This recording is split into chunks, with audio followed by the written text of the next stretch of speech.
Welcome to the outskirts of Mongolia. Less than 6 hours away from Ulaanbaatar is Little Gobi, and for the next couple days, we'll be living with a nomadic family. Enjoy. So now I'm headed out of Ulaanbaatar, and I am going to Little Gobi Desert. Gonna spend the rest of my time with a family, staying with them in their gear, and yeah, it's a 6-hour drive. The first 4 or so hours looks like this. For the most part, I think this is the final destination. I'm not quite sure. But the driver and I, we got parked up. This is about 4.5 hours outside of Ulaanbaatar. You know, I don't have a translator. I did that by choice, but it sounds like this is the final destination. I asked him if I should get my stuff out using Google Translate. He said no. He's talking to a guy that looks like a nomad. I don't know if that guy he's talking to is the guy that I'm supposed to be staying with. Not sure what's being discussed, but let's see. I'm just hoping nothing fell through with, you know, staying with the family and the gear, because that would kind of suck. In the meantime, though, let's go for a walk in the desert.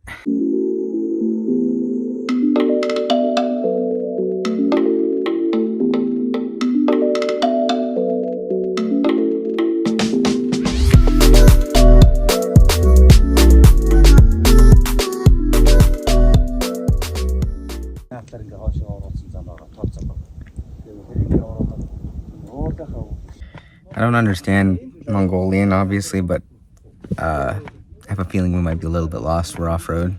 And about 45 minutes later, we made it to our destination. I'll be completely honest with you. I was kind of worried we weren't going to find the gear. I ended up texting my host from my hostel and just was like, hey, like, is there any way I can help? Are there some coordinates I can give the driver or anything like that? And she just said, hey, you know, don't worry. The driver is the son of a nomad. This is just how the nomads are. They get up and go whenever, and they also can find each other whenever, however, and they just figure it out. And no joke, he figured it out. Like, it's just completely normal. I was honestly worried for no reason. Let's check out the gear. As you walk in, you immediately see the hearth fire, which is a source of heat and for cooking, and there are cots to sleep in on each side. And they have plenty of storage space for their personal goods. There's a dining area too, cooking area, and the prep area. And you can see the cots as well. Anyway, it's time for a little party, I guess. As per custom, guests are offered yak milk tea while we wait for a meal to get cooked. So right now they are steaming meat. Probably lamb is my guess. And on top of that, they're going to place some noodles, and they're going to basically mix this all up to make kind of like a stir fry called sui van. And here's the anatomy of the hearth. You've got the top for cooking, you've got the area for heating the coals, and then you have the area under to put the coals in.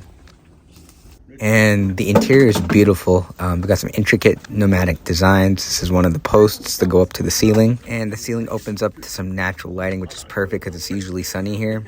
The cabinetry also has the intricate design, so we'll do a zoom in so you have a closer look. I can't believe that they pack this stuff regularly, move it around like to accommodate their lifestyle. It's really impressive. And now it's time for a little party. We got some neighbors who came over to have some tea.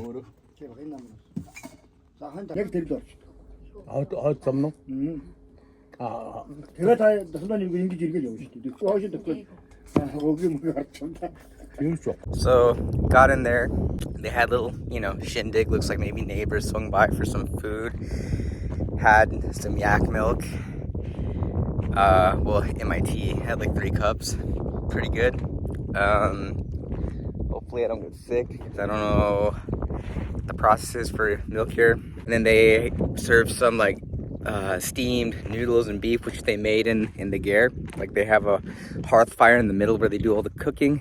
Some sort of elder passed me like a little orange bottle. It looked like it held like maybe perfume, but it actually had powder in it.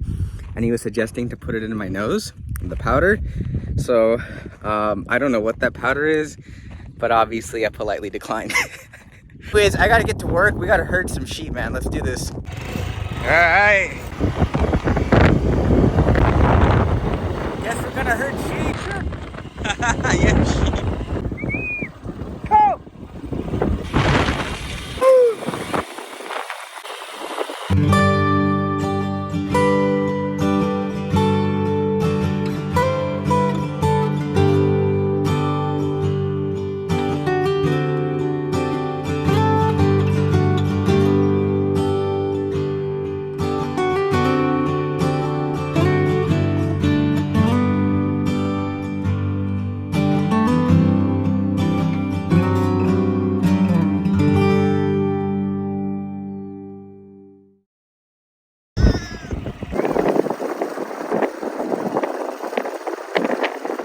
500? I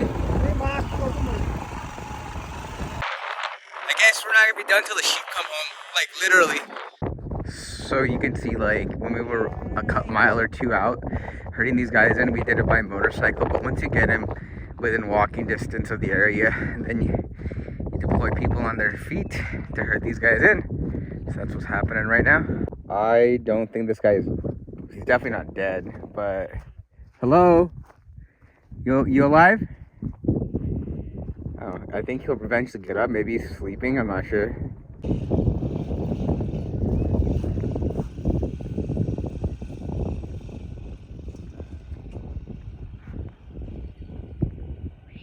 It got here just like, what, an hour and a half, 2 hours ago.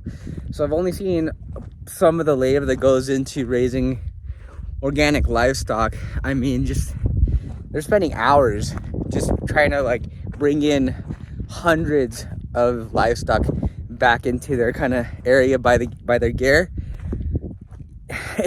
We can compare that to the American system.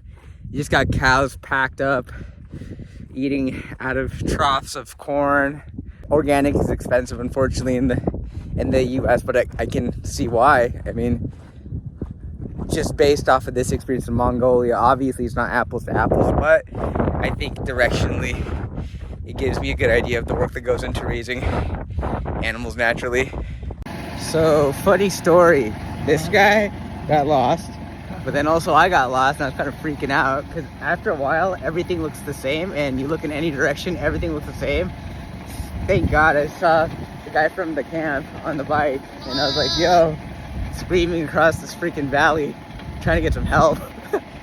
Yeah, man, I rescued that lamb and it pissed on me. Oh yeah, I brought the herd back, dude. Look at these guys. I hope I don't get Lyme disease. We don't need cats in Mongolia. We just got these instead. So if you have any cashmere, Mongolia is one of the main providers of cashmere, and right now it's a season to kind of scrape off this excess fur from the livestock, or cashmere. And see, our friend here is wearing cashmere, and he's also getting cashmere. All right, so it's 7 p.m. and it's super windy outside, so we're hunkering down in the gear and just chilling. And the elders are drinking airag, which is basically fermented horse milk.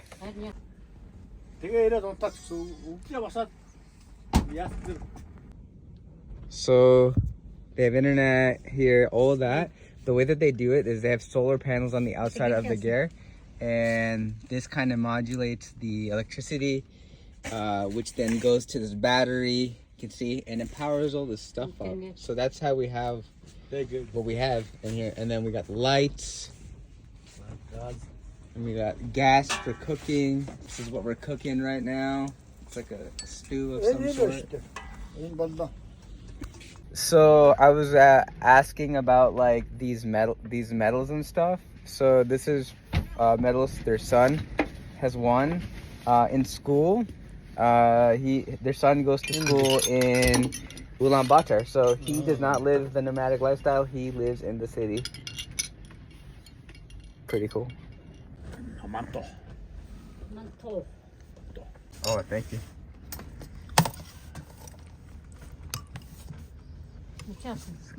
Bread.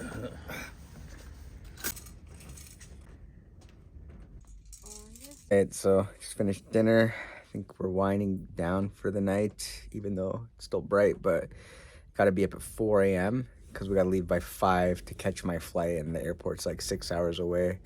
But yeah, this was my experience. Did a little bit of exploring the steppe. Did a little bit of, well, a lot of herding. I got lost in the steppe, which was honestly scary because it was like an hour before sunset.